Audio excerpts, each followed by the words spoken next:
Number 5. Saint Theophilus the Penitent. Saint Theophilus was the archdeacon of Adana. His deal was one of the earliest pacts with the devil ever recorded around the 6th century AD. It was said that he made a deal with the devil to gain a high position in the church because he was angry and felt belittled.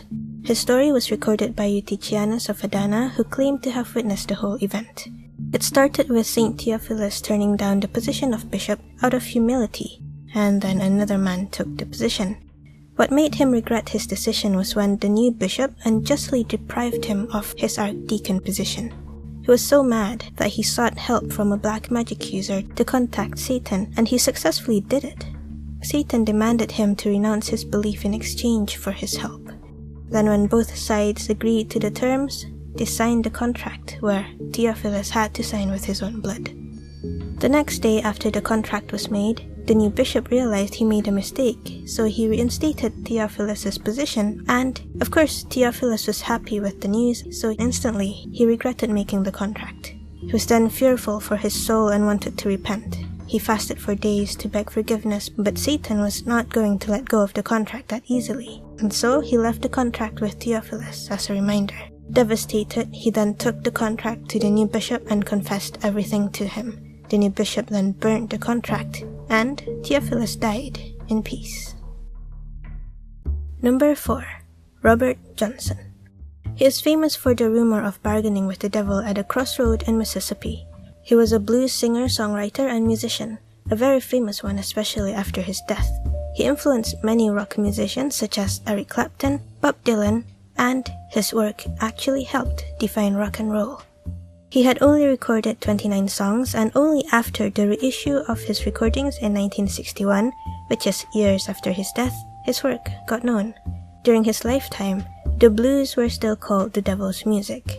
So after his wife and child died during childbirth, and after people said it was divine punishment, he went on a journey to become a full-time blues musician.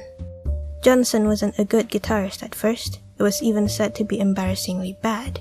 He learned the guitar with Isaiah Ike Zinnerman, who was rumored to have learned his guitar playing in graveyards. Then, suddenly, one day, Johnson's guitar technique became good. Better than good. Surreal. So people were becoming suspicious as to how. He also has 2 songs called Crossroads and Me and the Devil Blues, which contributed to the myth of his pact with the devil at a crossroad in Mississippi. Not to mention, he died at the age of 27, which is apparently the age where a lot of musicians dies at. This phenomena is also known as the 27 Club. Number 3. Father Urbain Grandier. It was the year 1634. Witch hunts and witch executions were still a major thing. This man was said to have practiced black magic, made a pact with the devil, and could summon evil spirits. He was burnt at the stake in the witchcraft trial in Loudun, France. During his life, albeit being a priest, he had sexual relationships with numerous women, ignoring his vow of celibacy. Being a good-looking man and was both wealthy and educated, it was pretty easy for him to get the attention of women. In 1632, a group of nuns accused him of bewitching women into committing evil and impudent acts with him. It was believed that only after he refused the Mother Superior's advances at the time did the accusation begin. Then other nuns began making similar accusations, which led to his arrest and later execution. One evidence they had against him was a piece of paper showing his diabolical pact with several demon signatures and symbols written in backwards Latin. Number 2. General Johnathan Moulton. General Johnathan Moulton served in the French and Indian War and the American Revolution. He was a cabinet maker apprentice but left it for silversmithing. He then left silversmithing and joined the New Hampshire militia, where he was appointed as captain of a ranger company. He was then promoted from captain to colonel to Brigadier General over the course of his service, and was later given land in the Lakes region of New Hampshire as a reward for his successes during the wars. He even founded the town of Moulton after himself. He became the wealthiest man in town, built an enormous mansion, bought foreign paint for his house, and seemed like he was forever scheming to make more money. Popular belief says that Moulton made a pact with the devil where he would give his soul in return for as much gold his boots can hold. The general thought of a ploy to trick the devil by cutting the boots' soles off over a large hole in the ground. This is so that it takes more gold to fill the boots than it should. Apparently, the devil found about the trickery, so the deal was off. The devil burnt his house down, and the gold disappeared. There's also the fact that when the general died, his body and tombstone disappeared, which made people think the devil took it.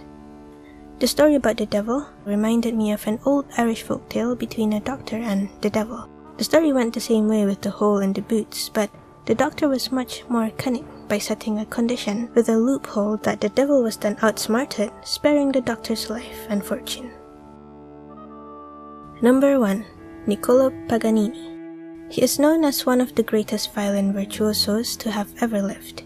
Paganini had inhuman skills that is even impossible by today's standards.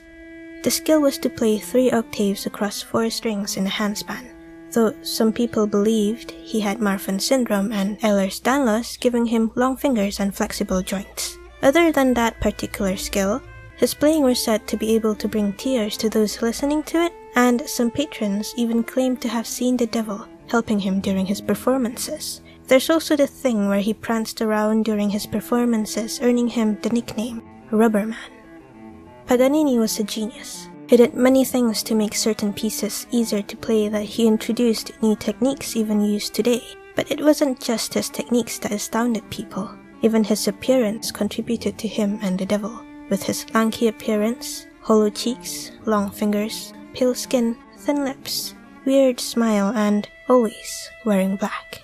Just like something out of a Tim Burton's movie. Anyways, he died in 1840 and was denied burial by the church because of his rumor of associating with the devil and him refusing the sacrament because he thought he wasn't going to die that early. Then only in 1876 was his remains finally laid to rest.